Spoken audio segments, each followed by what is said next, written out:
Welcome everybody. This is a Facebook Live interview with, this is the Jake Feinberg Show and Cosmic Dweller. How are you, my friend? Hey Jake, I'm great. How are you Debashish doing? Bhattacharya, welcome to the Jake Feinberg Show. I was not ready for you to stop.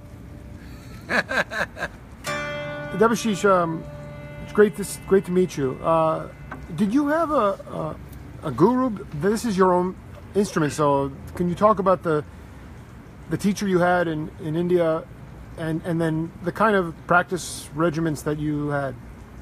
Basically, I come from a very orthodox guru-disciple family, and my parents, grandparents, grandparents from many generations, they are gurus and disciples. Children are disciples of the seniors of the family. And then also we have a link all the many spiritual gurus who are our ancestors. And then as a musician or music student, I have gone through rigorous training process with many great gurus like Pandit Gokul Nag, Pandit Ajay Chakravarti, Ustad Ali Akbar Khan, Pandit Brij Bhushan Kabra, my guru, the pioneer of Indian classical guitar.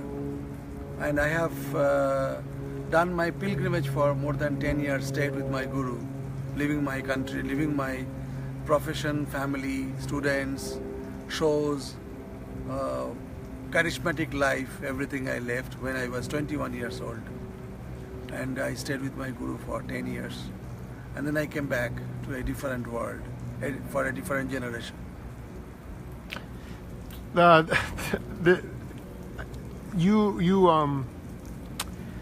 Ali Akbar Khan, I was told when he would practice rhythms, maybe vocal rhythmic chanting while he was doing dishes. Can you talk about some of the routine or discipline that your teacher taught you that is unique to Western methodology? Well, it's not notated. Well, in any country, in any part of the world, around 4:21, 4:23, sun rises. But some places sun rises little later. In East India, where I am from, sun rises at 4:23, and that time we are supposed to take a bath and do the meditation prayer, drink a glass of milk, and start our day of practicing music with our gurus, whether it is in family or outside the family. If you are in a pilgrimage with other gurus than your family, you are doing pilgrimage in another part of the world or some other house. But if your parents are your guru, you start with that as a child. You learn chanting ta takadadin ta ta katakadin ta ta dagana dagatata dagana dagatunagana tagana dagatata dagana dagatinagana da katakadin da da katakadin da da katakadin takadin da. All these things are nirigara nidisa, nirigamagara nidisa, nirigamapamagara nidisa, nirigamadapamagara nidisa, nirigamadhanidapamagara nidisa. All these chant or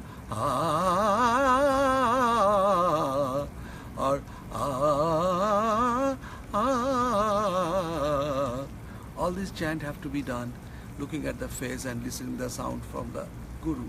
It's all audio. It is not written in a paper. Wow. So that's the thing, we need to do that till we go to the school, come back from the school, we do some household work and help our parents or gurus, and then in the evening we sit down with the guru, again learn composition. All the learning composition is oral tradition. So when I stayed with my mom and dad for 20 years and other gurus, other teachers, I never had a phone or a cassette player, recorder, or any copy or pen to remember, or note down. All in your head. All in my head. All in your head. It will be with me. So if I teach my students in my life, I will be able to pass them on to the other generation. I don't want to leave them on internet or in the books. That is the style. With the guru, knowledge dies. With the disciple, knowledge rises. Debashish, you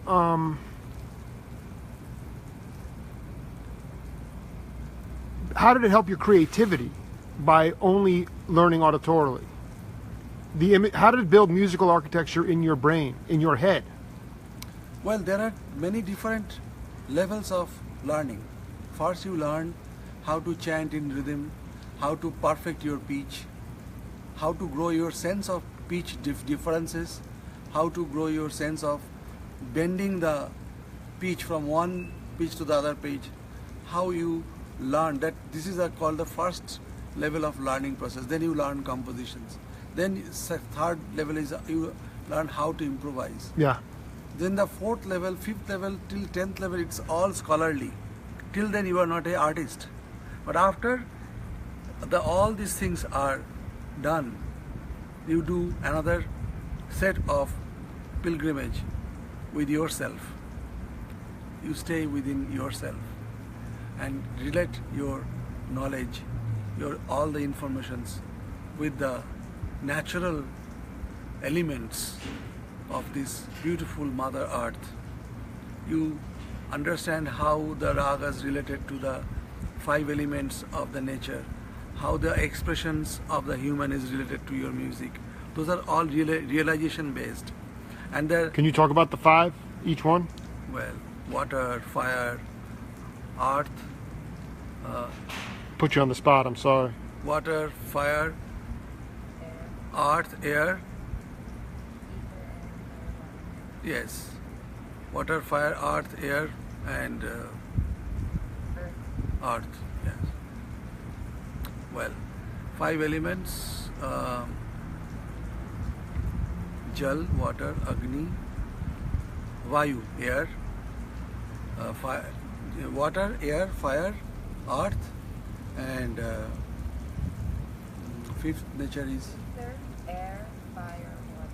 Oh, ether, bomb.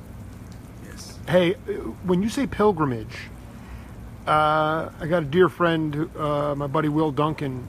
He went on a 3-year meditative retreat to Diamond Mountain in Bowie, Arizona. So that was a pilgrimage for him. He was in isolation for 3 years, essentially.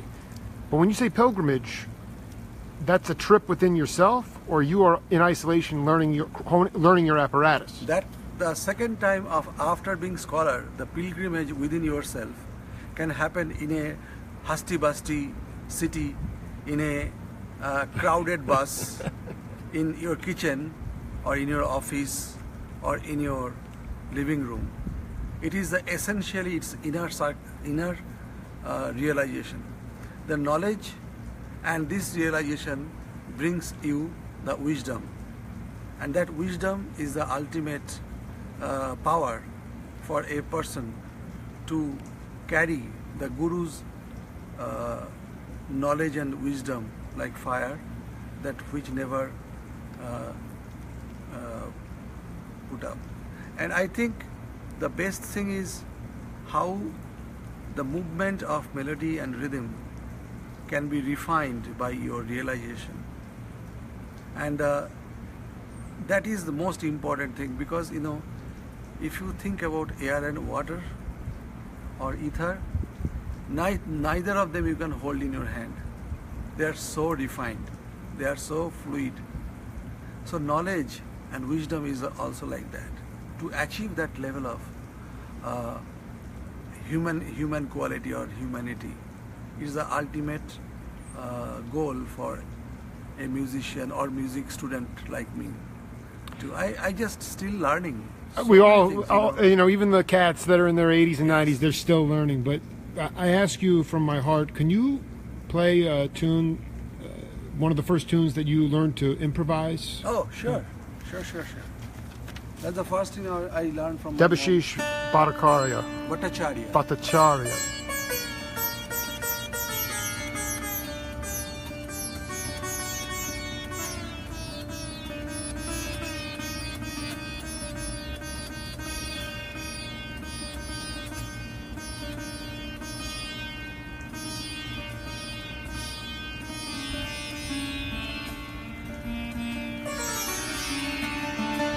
It's an early morning raga called Bhairav.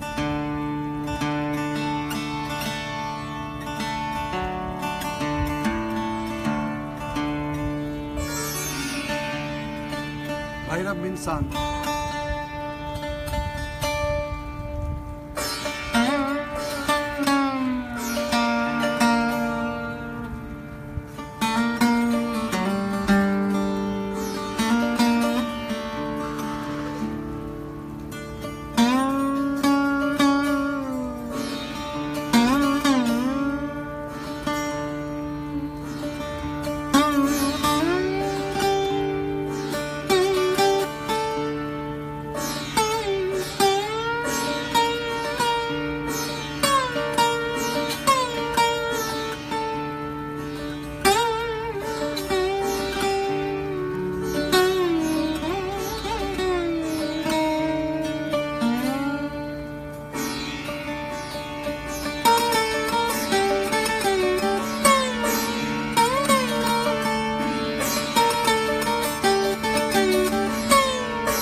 that's the part that's fixed. There's a song. Da da da da da da da da da da da da da. Now every time I will come back on the rhythm cycle, I will change.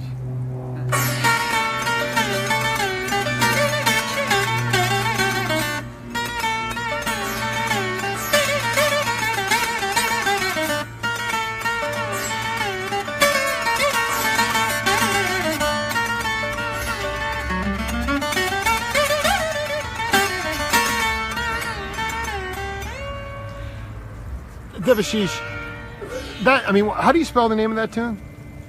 Rag Bhairav. Paida. How do you spell? Bhairav. Bhairav. So, in this country, jazz music used to be danceable music, so you could dance to it. Okay, people still want to be able to tap their feet to music, right? That jam you just played there, that's frenetic dancing. Yes. So how do you get people, like tonight at the Musical Instrument Museum? Obviously, you're going to have another cat with you from South Africa, so it'll be more rhythmic too. But how do you get cats to dance to your music and not just stare at your facility? See, as I said, this music represents the nature. Every 9 mood of human, whatever we have, cry, laugh, fun, whatever, every mood comes to us through the nature. You see the movement of the leaves in the air. That is the movement of my mind. That is the movement of the melody.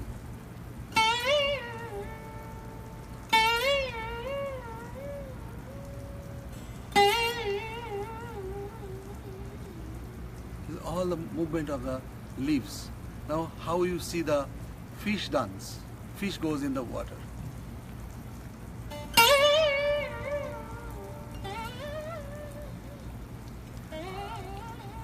Fish swims upstream.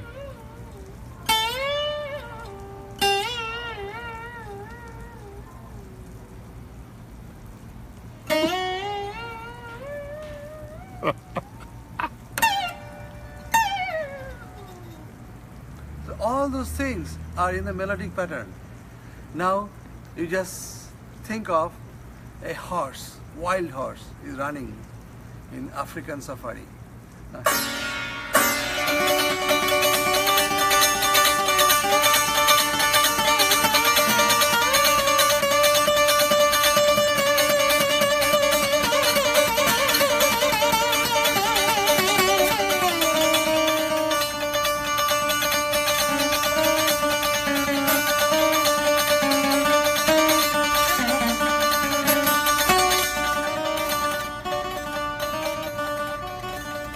the horse is going away from your scene, visibility.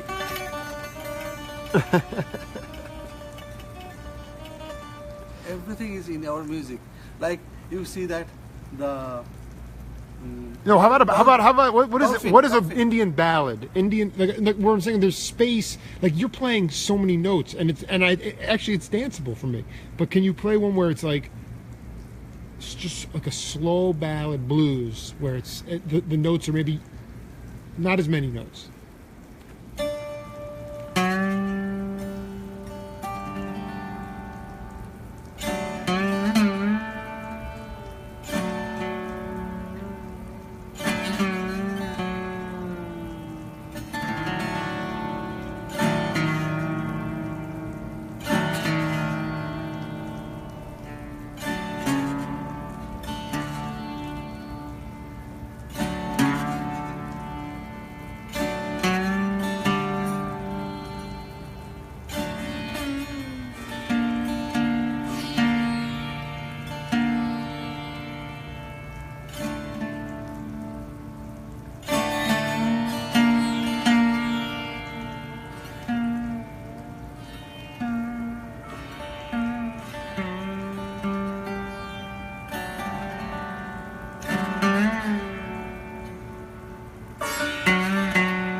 So in nature, peace is also an element. So this shows the peace. When a dolphin goes like that in the ocean,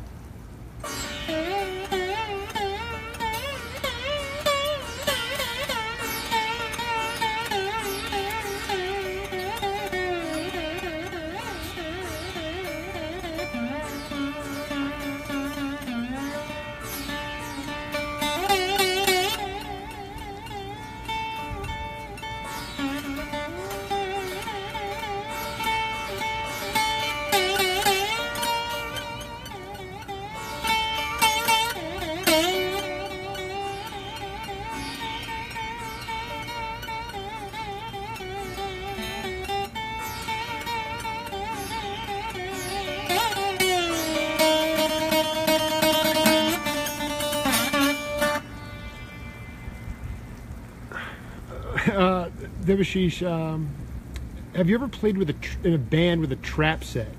yes, I have recorded. Like how do you change at all? I shouldn't say this, but what form of nature are you implementing when you have to play in a more of a traditional Western scale? He's tuning up that. What is it called? What's that called? What is your apparatus? This instrument is called Chaturangi, Chaturangi. Chaturangi. It has 22 strings. It's a first Indian classical slide guitar. I made it when I was 78, in 1978, when I was 15 years old boy. What year was it? 78. That was the year I was born. You were born? Yeah. God bless you. Yeah, but and you made that in 78. Wow, man. So this is basically it's a slide guitar, but it has so many different components. It sounds like orchestra. It can make so many different soundscapes. That was my idea, to bring different soundscapes, the beauty of different world of acoustic instruments in one slide guitar. If you could demonstrate the dynamic range on that, it would be. The signature sound of this instrument, you cannot find it in any slide guitar.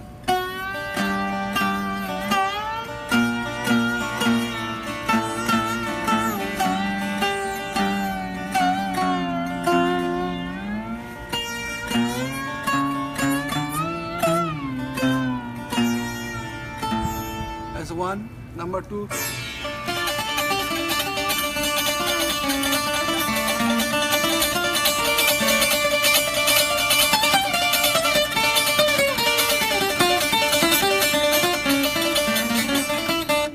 Number two, number three.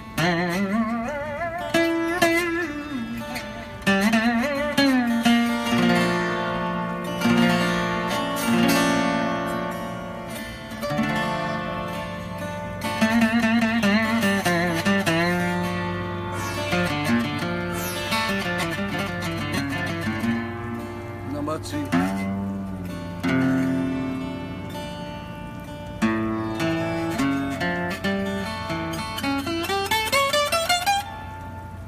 And then number four is the crescendo.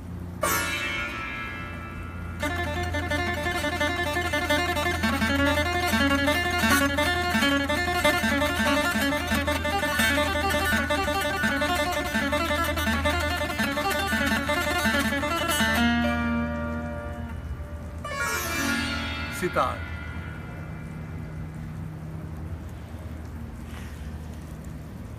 Wow.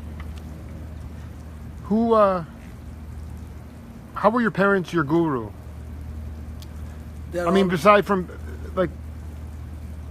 I've interviewed a lot of cats that went to India to find Maharaji, and Maharishi came here for TM. That's what I think of as a guru. But you talk about guru within the family structure. Yes. So can you talk about them as your guru? Yes. The spiritual part. Yes. Because what happens, some of the gurus, they are always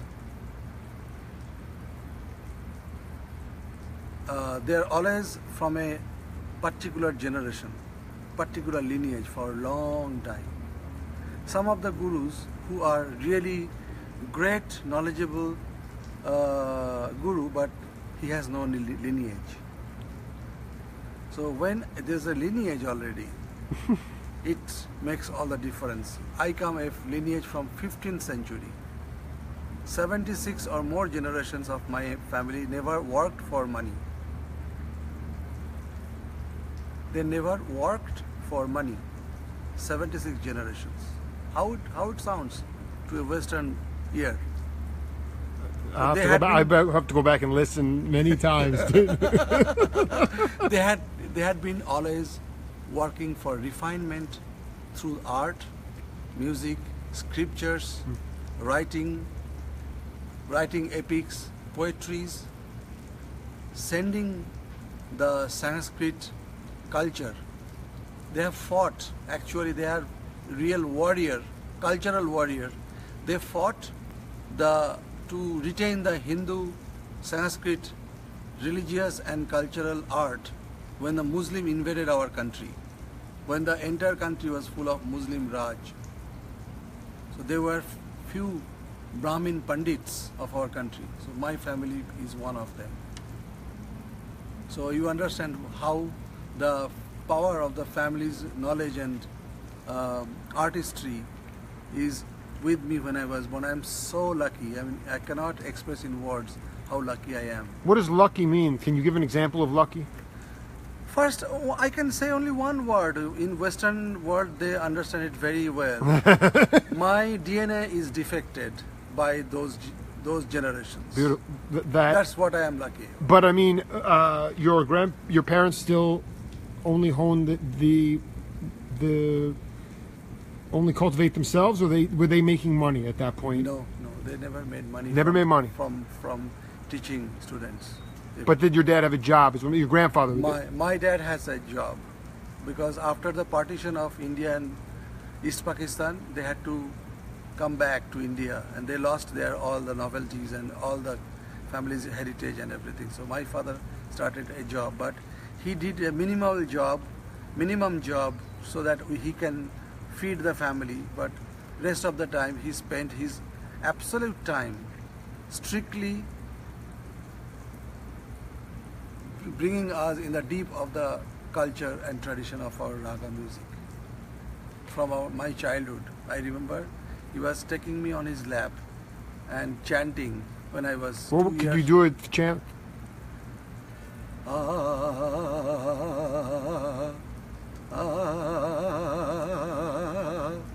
Sare sa sa sare sa sa sare sa sa sare sa sa re ga re re re ga re re re ga re re re ga re re sa sa re sa sa re sa sa re re ga re re ga re re ga ga ma ma ba ma ma sa re re ga ma ma pa ba da da ni ni sa sa ni ni da da ba pa ma ma ga re re sa sa re re ga ma ma ba. It's not Western thing. So melodic. Totally melodic. Did you ever meet Alu Raka? Of course. Can you talk about Alu Raka? Of course. Allah Raka Khan Sahab was a living legend when I was a young boy. I went to learn from my guru. Yeah. And I had been very lucky to play for his birthday at his Mumbai house in Nepean Road, Simla house, with my very dear friend, his third son, Tawfiq Qureshi. And I got really great blessings from him time to time, till he was alive. Can I ask for you to play in the fourth register and play a song, a tribute to Ali Akbar Khan? Fourth register means the lower octave or upper octave? The last one you demonstrated. You demonstrated four sounds. Oh, four sounds. Okay. Yeah, the fourth one.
All right, we'll be back with Debashish for sound check at the Musical Instrument Museum tonight. I look forward to seeing you there, my friend. Hey, see you.